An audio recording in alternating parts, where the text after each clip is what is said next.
हरे कृष्णा, राधे राधे दोस्तों। आप सभी को श्रावण पूर्णिमा की हार्दिक शुभकामनाएं। आप सभी पर भोलेनाथ की कृपा सदा सर्वदा बनी रहे। तो आइए आज की कथा का शुभारंभ करते हैं। श्रावण के महीने में जो पूर्णिमा आती है उस दिन श्रावणी पर्व मनाया जाता है।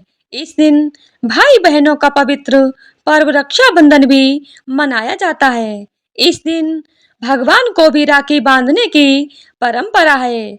देश के कई भागों में इस दिन नारियल पूर्णिमा का पर्व भी मनाया जाता है। श्रावण पूर्णिमा का दिन भगवान वामन की पूजा का भी विधान है। इस बार पूर्णिमा व्रत 9 अगस्त से एक दिन पहले रखा जाएगा। दरअसल इस साल पूर्णिमा 8 अगस्त को शुरू हो रही है, इसीलिए व्रत 8 अगस्त को रखा जाएगा। लेकिन स्नान और दान की पूर्णिमा 9 अगस्त को रहेगी। इसीलिए अगर आप दान करना चाहते हैं तो आपको 9 अगस्त को पूर्णिमा का दान करना होगा। इस दिन सफेद वस्त्र, चावल, चीनी आदि का दान भी करना उत्तम होता है। श्रावण पूर्णिमा का महत्व तो बहुत अधिक माना जाता है। भगवान शिव का प्रिय श्रावण का महीना भक्तों के लिए बहुत अधिक महत्व रखता है। इसीलिए भगवान शिव के भक्त न केवल सावन के सभी सोमवार का व्रत करते हैं, बल्कि श्रावण पूर्णिमा को भी पूजन भक्ति के लिए विशेष मानते हैं। सावन पूर्णिमा पर केवल पूजा ही नहीं, व्रत का भी खास महत्व है। श्रावण पूर्णिमा की व्रत कथा।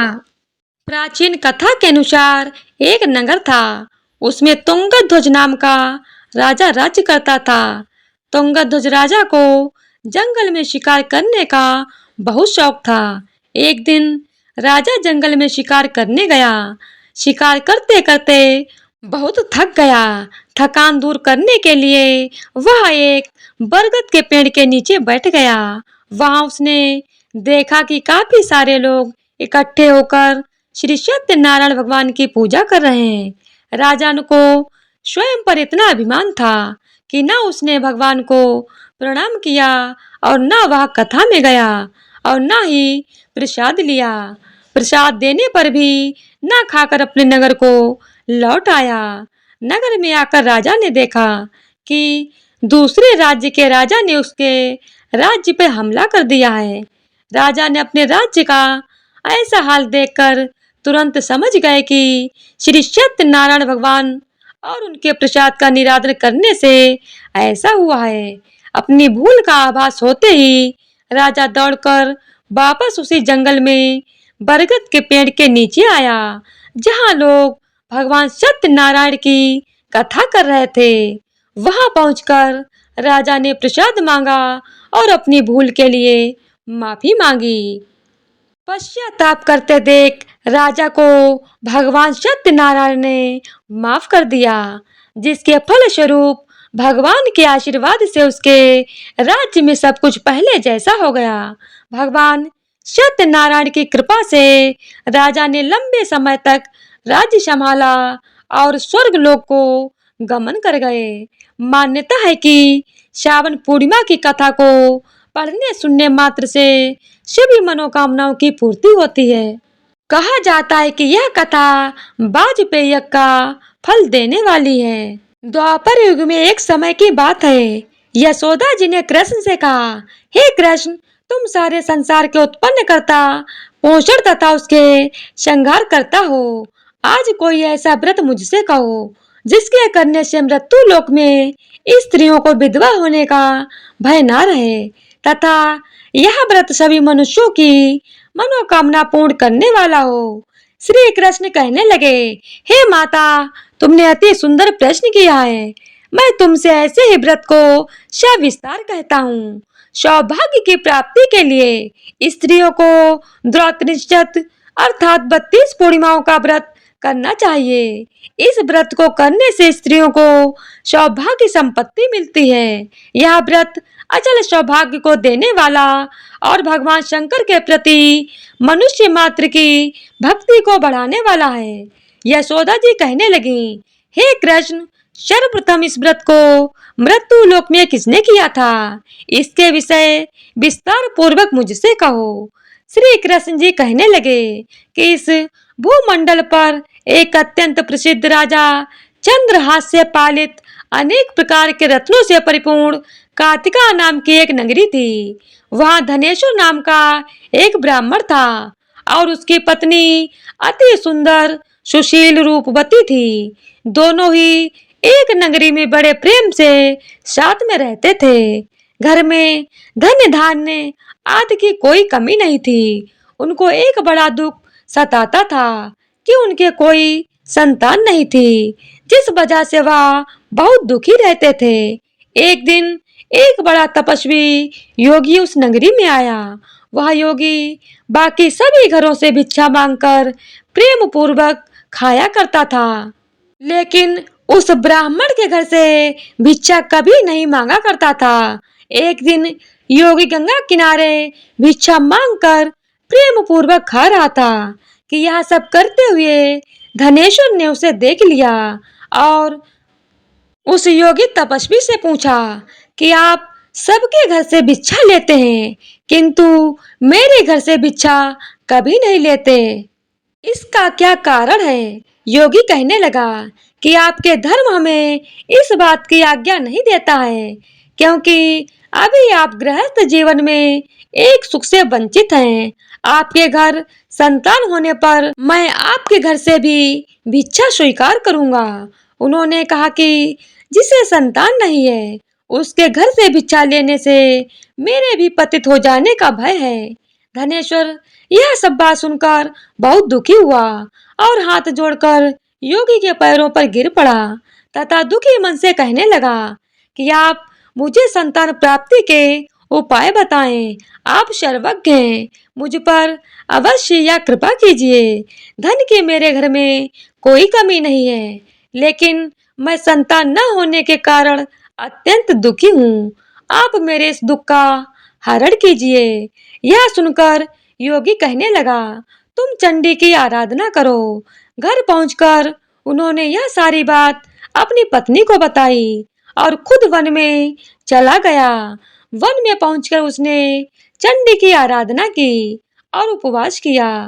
चंडी ने 16 दिन उसको सपने में दर्शन दिए और कहा कि हे धनेश्वर, जा तेरे पुत्र होगा, लेकिन उसकी आयु सिर्फ 16 वर्ष होगी।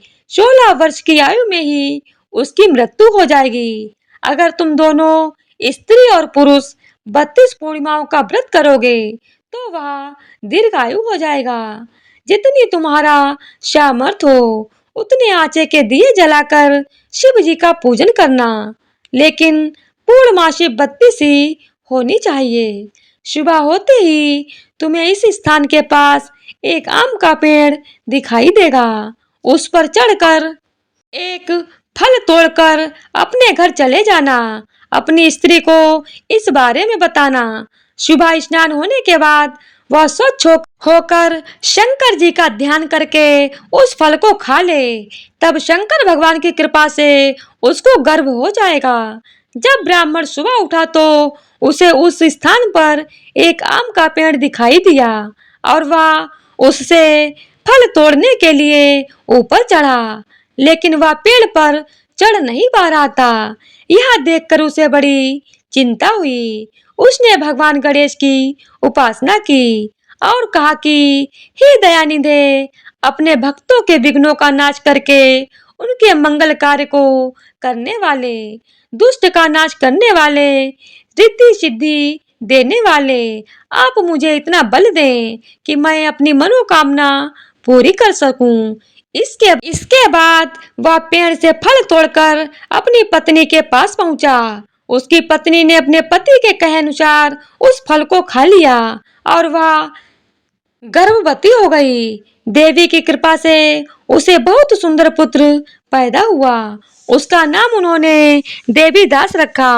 माता पिता के हर्ष और शोक के साथ वह बालक बढ़ने लगा। भगवान की कृपा से बालक बहुत ही सुंदर था, सुशील और पढ़ाई लिखाई में भी बहुत ही निपुण था। दुर्गा जी के कथनानुसार उसकी माता ने 32 पूर्णमासी का व्रत रखा। जैसे ही 16वां वर्ष लगा, दोनों पति पत्नी बहुत दुखी हुए, कहीं उनके पुत्र की मृत्यु न हो जाए। उन्होंने सोचा कि अगर उनके सामने यह सब हुआ तो वह कैसे देख पाएंगे। तभी उन्होंने देवीदास के मामा को बुलाया और 1 वर्ष के लिए देवीदास को काशी में पढ़ने के लिए भेज दिया। 1 वर्ष के बाद उसे वापस लेकर आ जाना। देवीदास अपने मामा के साथ एक घोड़े पर सवार होकर चल दिया। उसके मामा को भी यह बात पता नहीं थी। दोनों पति पत्नी ने 32 पूर्णमासी का व्रत पूरा किया। दूसरी तरफ मामा और भांजा दोनों रात गुजारने के लिए रास्ते में एक गांव में रुके।